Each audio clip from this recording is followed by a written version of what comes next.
marka naftii xamili waayey waan ka boodo geed hortiisa ku beernaa baan qabsaday. halkan aan hadda ku suganahay waa degmada Salaxley oo koonfur kaga beegan magaalada Hargeysa una jirta 360 kiiloomitir.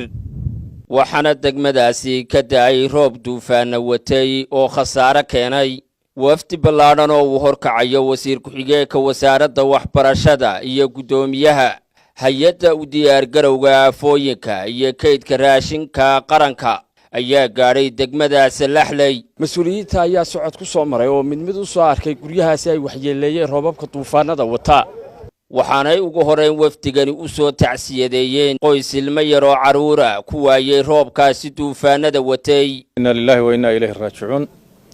duufaantan ilaahay subxaanahu wa ta'aala uu inoo keenay shalayto 26 minid ku dhufatay degmada Salaxley oo runtii dhibaatada magaalada ka dhacday iyo khasaaraha marka loo eego wax ilaahay loogu mahadnaqo weeye. halkan waxa ku dhintay ilmo yar waan ka tacsiideynaa qoyska iyo helada. marka hore waxaan aad iyo aad runtii uga tacsiideynaa qoyskan oo ilmuhu ka geeriyooday oo runtii arinta masiibadii runtii ay ku dhacday. mar labaad iyo mar saddexaad waxaan tacsiideynayaa reerka geerida ku timi in ilaahay caawilna khayr qabasiyo iyagana. qoyskan masiibadii dhacday ay soo gaarsay khasaaraha ilmo yar ku dhintay. mar labaadka waxa iyaguna muxuu ahaa tacsiid u direena dadka guryaha iyo hantiduba kaga burburtay ay duufaantaas soo gaarsiisay. waftigaygan madaxweynuhu xalay amar buu nasiyay in report sax ah laga keenay degmada Salaxley wixii khasaare dhacay. insha Allah taala dawladdu la madaxweyne ila mas'uuliyiintii loo kala harmaayo.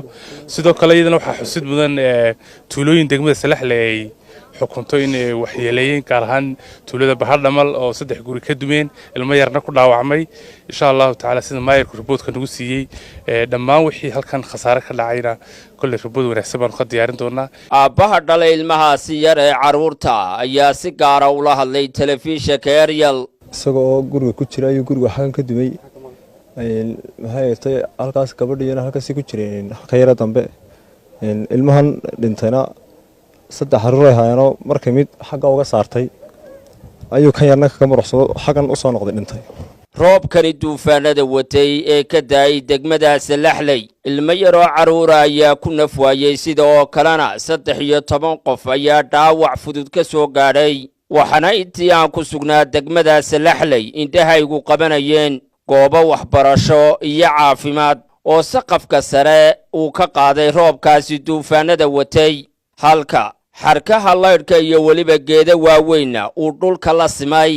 intaa kadib mas'uuliyiintii ka tagay magaalada Hargeysa iyo weliba kuwa degmada Salaxley waxay ku hadleen dugsiga agoomaha ee degmada Salaxley oo isaga laftiisa roobkaasi duufaanada watay uu khasaare soo gaarsiiyay. ugu horeyn maayirka degmada Salaxley Yuusuf Siciid Xuseen ayaa faahfaahin ka bixiyay khasaaraha roobkaasi duufaanada watay. waxa ku dhintay halkan horta duufaantani waxay ka timi dhinaca galbeedba ka timi Kaamtuug ayay ka soo bilaabantay. waxa khasaare ballaaran soo geystay dadkii Kaamtuug iyo Salaxley dhexdooda deganaa oo runtii iyagana ay muhiim tahay inaan aragno wax ka aragno way halka xataa xoolay ku leysay. waxa dabayl ba ka socotay dhinaca galbeed roob ba ka soo daayay dhinaca waqooyi way isku soo yaacayeen sida maxaan ku raday xawaare aad u dheer inay isku soo yaacayeen. waxay ku kulmeen meel dhaxay ku kulmeen markaas ayuu khasaarahan badan dhashay. waxay socotay wax ka yar 2 minid intaan ku qiyaas dadka oo dhan waan weydiinay qof walba wuxuu yiri waxaan ku qiyaasayeen 2 daqiiqadood ama way ka yareedba in haddii ay halkaas dhaafin haydo 2 daqiiqadood ku soo darsan lahaayeen boqolaal iyo boqolaal bay noqon lahayd dhimashadu. ilaahay baan ugu mahadnaqaynaa subxaanahu wa ta'aala. dhismayaasha dhimashadu marka halka qof weeye dhaawac 13 qof ay wax soo gaareen laakiin dhammaantood way wada ladan yihiin saaka. khasaaraha dhismayaasha soo gaaray daaraha ay dadku leeyihiin barefadkiihi waa 24. basaskan ay bulshada inta badan ku nooshahay waa 30 tendooyin balada boqolasha dadku ay ku noolaayeen waa 30. sandaqadaha meheradaha ahaa waa 10 waxa weeyaan 11 danta guud ee duntay sida kan imika joogno dugsiga agoomaha ahaa runtii meeshii ugu nugleed bulshadeena waa 7 weeye.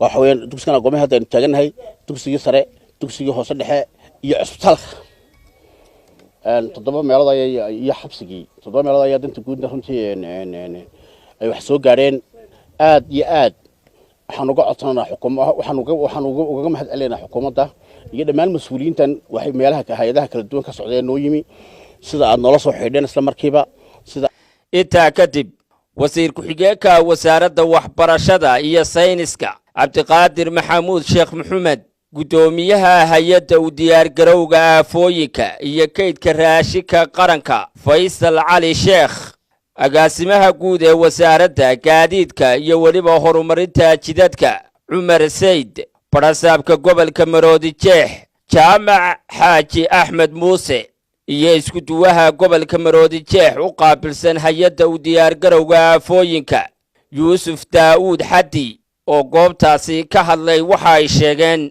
halkan baa uga dirayaa hay-adaha maxalliga ah iyo kuwa caalamiga ah iyo ganacsatada iyo qurba joogta in gurmad degdega lala soo gaadho degmadan oo runtii dhibaato xoog leh oo dhaqaale hadday tahay mid dhisme iyo hadday tahay mid hantiyeedba ay soo gaadhay marka runtii markii aanu xalay maqalay runtii markiiba waa lagu baraarugay madaxda oo dhan runtii waanu telefoon baanu intaa ku wada hadlaynay si degdeg ilaa madaxweynuhu amar wuxuu kusoo bixiyay in la tago deegaanka la tago oo la soo eego runtii waqti waxay ahayd adag oo ciidna lagu kala maqan yahay ayay runtii ayay kusoo beegantay oo habeennimana warku goor dambe runtii uu soo dhacay dee grifgrif iyo waxay noqotoon runtii dadaal wixii aanu samayn karaynay wax yar baanu runtii ka soo gaadhsiinay oo aanu doonayno in loo qaybiyo dadka inta ugu jilicsan inta waxaysata maaha inta yar ee ugu jilicsan ee dhibaatadu runtii ka dhacday degmada runtii waxaan oran karnaa waa aafo culus weli wadada waxa daadsan meel kasta daadsan jiingadihii meel kasta oo wuxuu gaarsiiyay khasaare